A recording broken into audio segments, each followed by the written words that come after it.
The most watched match of the opening week of the 2026 World Cup ended with one man having scored 3 goals, equaled the all-time tournament scoring record, and completed his 200th appearance for his country. And the first thing millions of people did when the final whistle blew was search for a foul. Not the first goal, not the record, not the hat-trick that sent SoFi Stadium into delirium. A foul.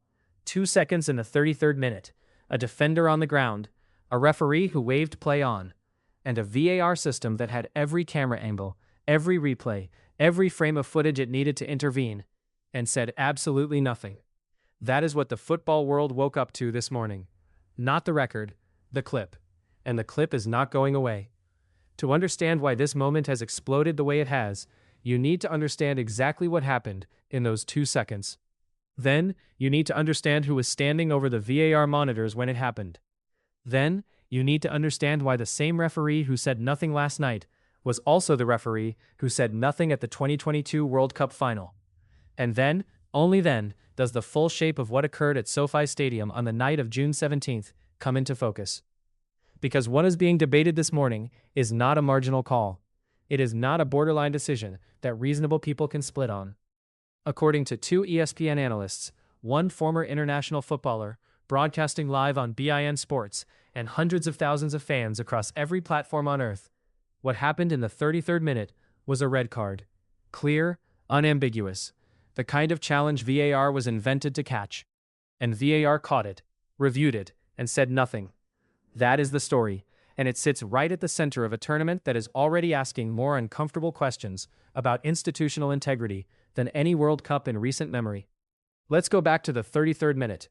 Argentina were leading 1-0. Messi had already scored in the 17th minute, a trademark strike from outside the area that opened the scoring and sent the Argentine sections of SoFi Stadium into the kind of noise that shakes concrete. The match was controlled. Algeria were competing but not threatening, and Messi was everywhere, as he always is, dropping deep, linking play, making the game look simple in the way that only he can. Then came the moment. Dispossessed near the halfway line, Messi turned to win the ball back. Algeria captain Aïssa Mandi got his body in the way. What happened next is the subject of the debate that has not stopped since the final whistle. Messi, in the act of contesting, brought his studs down, not into the ball, into the back of Mandi's calf. From the knee to the ankle. Mandi went to the ground. He lay there. Messi immediately raised both hands. The universal gesture of a player who knows, in that instant, that something has happened that requires acknowledgement. He walked over to check on Mandi. The Algerian bench erupted. Referee Simon Marciniak awarded a foul. He did not reach for a card. Not yellow, not red, nothing. And in the VAR booth, where a team of officials sits with access to every camera angle, every replay, every frame of footage from every moment of the match, the monitors showed the incident. The technology worked. The cameras caught it. The replays were available. And the decision from the VAR team was the same as Marciniak's. Nothing to see here. Play on. Messi stayed on the pitch. He scored twice more in the second half. Argentina won 3-0. The record was equaled. The night became historic. And somewhere between the final whistle and the post-match interviews, the clip of the 33rd minute started moving through social media at a speed that tells you exactly how football fans processed what they had seen. Because what they saw in those replays was not ambiguous. It was studs on skin, Messi's boot on the back of Mandi's leg, and the VAR system given every tool it needed to catch exactly that kind of moment, declining to use a single one of them. The reaction online was immediate, it was specific, and it came from every direction at once. Messi escaping red, no VAR check, Jesus, just give Argentina the trophy. Posted within minutes of the incident, shared tens of thousands of times before the match was over. Clearest red card and he didn't even get a yellow. LMAO, same window, same velocity. Let's be honest, if anyone else had committed that foul, they would have been sent off. The only reason Messi stayed on the pitch is because he's Messi. It was a definite red card. That one generated enough engagement to become one of the most discussed football posts of the entire opening week. And then came the word that always arrives when football fans believe they are watching something that cannot be explained by accident alone. Rigged. The 2026 World Cup is already rigged. That was the phrase running across platforms within an hour of the incident. From fans in Algeria, from fans with no stake in the result whatsoever, From football followers in countries where Argentina's success means nothing commercially, nothing culturally, nothing emotionally, who watched the same clip and arrived at the same conclusion. Not that Messi is malicious, not that Argentina cheated, but that the system built to ensure accountability had looked directly at this moment and chosen not to apply it to the one player in world football for whom applying it would have cost the most. And the speed at which that reaction spread tells you something important. This was not a debate that emerged over days as analysts rewatched footage and formed considered opinions. This happened in real time, while Messi was still on the pitch, while the match was still being played, while the Algerian bench was still protesting. The clip was already circulating, the verdict was already forming. And by the time Messi scored his second goal in the second half, tens of thousands of people who had already watched the replay a dozen times were watching him celebrate with a specific, uncomfortable awareness of what had been allowed to happen 30 minutes earlier. That context matters, because it means the hat-trick and the controversy did not arrive separately. They arrived together. Every Messi goal in the second half landed inside a conversation that was already happening about whether he should have been on the pitch to score it. The record-equaling 16th goal, the moment that should have been the undisputed centerpiece of the night, arrived while the football world was simultaneously processing a VAR decision that the majority of qualified observers believed was wrong. That is not a coincidence of timing. That is the defining tension of the entire evening. Now here's where the story becomes something more than a social media reaction, because the voices who weighed in were not anonymous accounts looking for attention. They were the people you watched to understand the game. And what they said was not cautious, it was not diplomatic, it was not the kind of balanced analysis that hedges every claim into irrelevance. It was categorical. Ael Moreno on ESPN was first, and he was unambiguous. 100% a red card. Those were his exact words. Not probably, not in my opinion, not, you could argue. 100%. He described the specific mechanics of what made the challenge so serious.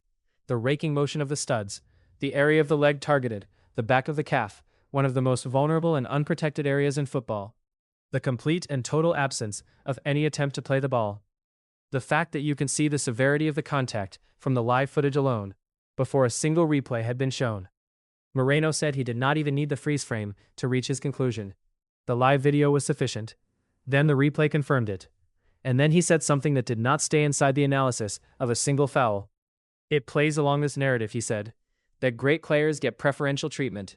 That sentence, said live, on ESPN, during a 2026 World Cup broadcast, is not a throwaway comment.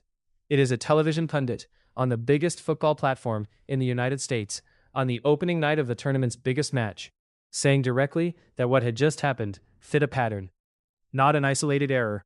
Nedum Onuoha followed immediately and agreed without hesitation or qualification. He said the moment felt like it was missed. He said that when the player was on the floor, you could see Messi had a level of concern immediately after the challenge, because Messi knew. He knew what his studs had done. He knew where they had landed. He raised his hands before any decision had been made, because he already understood that what he had done was the kind of thing that gets you sent off. And then Onuoha asked the question that has still not been answered by any official source. Why did VAR look at that footage and say there is nothing more to it? Why was Marciniak not called to the monitor? I personally think that is worthy of a red card, Onuoha said. Not just a foul, not just a yellow, a red card. Two ESPN pundits, both former players, both with direct experience of the game at the highest level, both categorical, both using the same conclusion, red card. And then came Mohamed Aboutrika. For audiences outside of Arabic football media, Aboutrika may need a brief introduction, though within that world, no introduction is necessary. He is a former Egyptian international, one of the most decorated African players of his generation, a man who won the Africa Cup of Nations, who played at the highest level for over a decade, and who has become one of the most trusted and authoritative voices in football broadcasting across the Arab world. When Aboutrika speaks on beIN Sports, which broadcasts to an audience of hundreds of millions across the Middle East and North Africa, people listen with the kind of attention that comes from decades of earned credibility. After the final whistle of Argentina versus Algeria, Aboutrika did not celebrate the hat-trick. He did not discuss the record. He raised the challenge. He questioned Marciniak's decision. He questioned the VAR intervention that did not come, and he did it live, on air, directly, in front of an audience for whom this match carried layers of meaning that go beyond the 90 minutes. Algeria versus Argentina is not a neutral fixture in that part of the world. It carries history, it carries expectation, and it carries the awareness that when controversial decisions go against African and Arab teams in major tournaments, those decisions land in a specific cultural context that has been building for decades. Abutrika was not the only voice from that region raising the question last night. He was the most prominent. And the fact that the challenge generated simultaneous, independent, identical verdicts from ESPN analysts in the United States and a beIN sports broadcaster in the Arab world tells you something about how clear the footage actually was. This was not a matter of cultural interpretation or partisan loyalty, reached by people with no shared interest in the outcome, watching the same 2 seconds of footage. Now let's talk about the referee, because Szymon Marciniak is not a background figure in this story, and the moment you understand his history, the question the football world is asking becomes sharper and more difficult to dismiss. Marciniak is a Polish referee, 53 years old, one of the most experienced and decorated officials in European football. He has taken charge of Champions League knockout matches, major European finals, and international tournaments at the highest level. He is, by any objective measure, among the elite tier of referees on earth. FIFA does not assign mediocre officials to World Cup group stage matches between the defending champions and a competitive African nation. They assign the best. They assigned Marciniak. But here's what makes his presence in this specific match a question rather than a reassurance. The last time Szymon Marciniak refereed an Argentina World Cup match was the 2022 World Cup final. Argentina versus France, in Lusail. The match that is now described as one of the greatest games in the history of the sport. The match that went to penalties after finishing 3-3. The match that ended with Messi lifting the trophy. The match that made Messi, definitively and without remaining argument, the greatest player in the history of the game. Marciniak was the referee.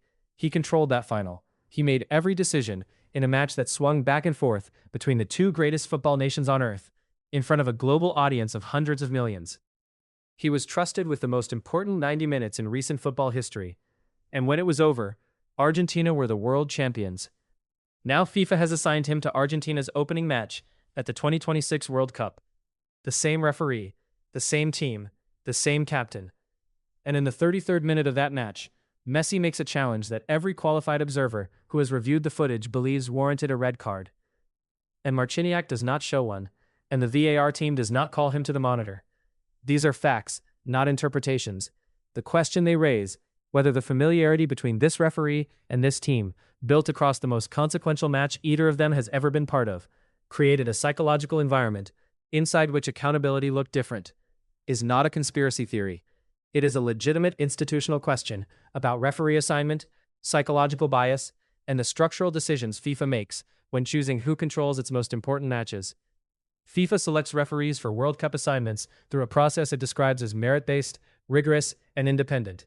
The criteria are performance metrics, physical standards, experience levels. What the process does not account for, and what no such process can fully account for, is the psychological residue of shared history. Marciniak knows Messi. He has stood 5 meters from him in the final seconds of a World Cup final, in the most pressure-saturated environment football produces. That relationship, that shared history, that weight of mutual experience, it does not disappear the next time they are in the same stadium. It relocates, and it sits, invisibly, inside every decision the referee makes when that player is involved. FIFA will say this is speculation. They are right that it cannot be proven. But the consistency of the outcome, the same referee, the same team, the same absence of a card for a challenge that multiple qualified observers describe as a clear red, that consistency is not invisible either. Now let's go further back. Because the conversation about VAR and preferential treatment for elite players did not begin last night. It has a history at major tournaments, and that history is relevant to understanding why last night's reaction was so immediate, so specific, and so loud. At the 2018 World Cup in Russia, VAR was used for the first time in tournament history. Its introduction was accompanied by enormous optimism. The technology would remove the human error that had produced decades of controversial decisions. The correct call would be made, every time. The game would be fairer. That was the promise. And in the group stage and early knockout rounds, there were moments where it appeared to deliver. Penalty decisions were reviewed. Goals were disallowed for marginal offsides. The technology seemed to work. But even in 2018, the debate about consistency was present. Decisions that appeared clear on replay were not reviewed. Reviews that resulted in penalties were contested by the teams they went against. The pattern that emerged was not of a system removing human judgment. It was of a system adding a second layer of human judgment, operating under different conditions, but subject to the same fundamental limitations. Human beings, making calls, under pressure, with awareness of context and consequence. At the 2022 World Cup in Qatar, the VAR debate reached a new level of complexity. The semi-final between France and Morocco generated controversy over a potential penalty not given.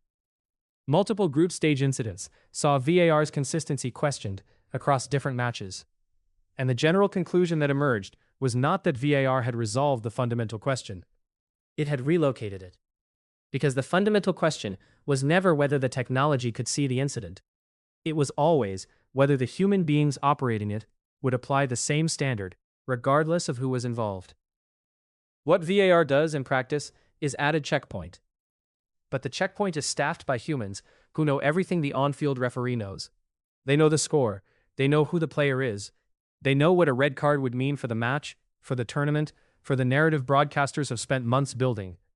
And they apply the standard they are given. Clear and obvious error, which is itself not a technical measurement. It is a judgment. A judgment about whether the call on the pitch was so wrong that intervention is required. Last night, the people in the booth did not consider the call clearly wrong. The majority of qualified observers who watched the same footage did. That gap is the story. And it doubles in weight because of what the red card would have meant. A dismissal in the 33rd minute potentially ends Messi's final World Cup campaign in its second competitive half-hour. It removes the tournament's defining individual story from the competition at the moment it has barely begun. It deprives broadcasters who built their entire coverage around Messi's presence of the narrative they sold. The consequences of that card were enormous. The consequences of not showing it were 3 goals, an equaled world record, and a tournament that could continue telling the story it wanted to tell. None of that means the card was deliberately withheld. It means the weight on one side of the decision was vast and visible. And the decision that emerged reflected that weight, consciously or not. The 2026 World Cup has now produced, in its first 48 hours, 2 separate incidents where the distance between FIFA's stated commitments and operational reality has been made visible to a global audience. On the first day, the pricing model met the empty seats in Guadalajara. On the second day, the VAR system met 2 seconds in the 33rd minute. Different stories, same pattern. A governing body that builds elaborate systems to guarantee outcomes, and discovers that those systems are operated by human beings making human judgments inside environments shaped by commercial pressure and the enormous weight of what the correct answer would cost. The 16th World Cup goal, equaling Klose's record, is a genuine moment in the sport's history. The performance was real, the quality was undeniable. But the morning after the greatest individual performance of the opening week, the clip circulating is not the first goal. Not the record, 2 seconds in the 33rd minute. A defender on the ground, a referee who waved play on, a VAR booth that said nothing. And there is one detail no official explanation has yet addressed. Before any card had been shown or withheld, before the VAR team had reviewed a single frame, Messi raised his hands. He walked over to Mandi. He checked on the player he had just put on the ground. That is not the body language of a player who thinks he won a fair tackle. That is the reaction of a player who knows, who felt it, who understood in real time what his studs had done, and who waited, hands raised, for a consequence that never came. The consequence was nothing. Then it was a second goal, then a third, then a record, then a tournament talking about everything except the football. Messi plays next on June 22nd against Austria. He carries into that match 16 World Cup goals, a hat-trick, a record, and a question that will not leave this tournament, regardless of what happens on the pitch. Does the biggest name in football play by a different set of rules at the biggest tournament in football? Last night in Los Angeles, for 2 seconds in the 33rd minute, the footage suggests the answer might be yes. Whether the football that follows buries that question or amplifies it depends on what happens the next time a controversial decision goes Argentina's way. And on whether anyone inside the institutions that run this tournament is willing to ask out loud why Simon Marciniak was not called to his monitor. There will be a next time. There always is, and now the whole world will be watching for it. What do you think? Was it a red card? And does it matter more because it's Messi? Or does it matter less? If VAR reviewed that footage and said play on, what exactly is VAR for? Leave it in the comments. These are the conversations this channel exists for.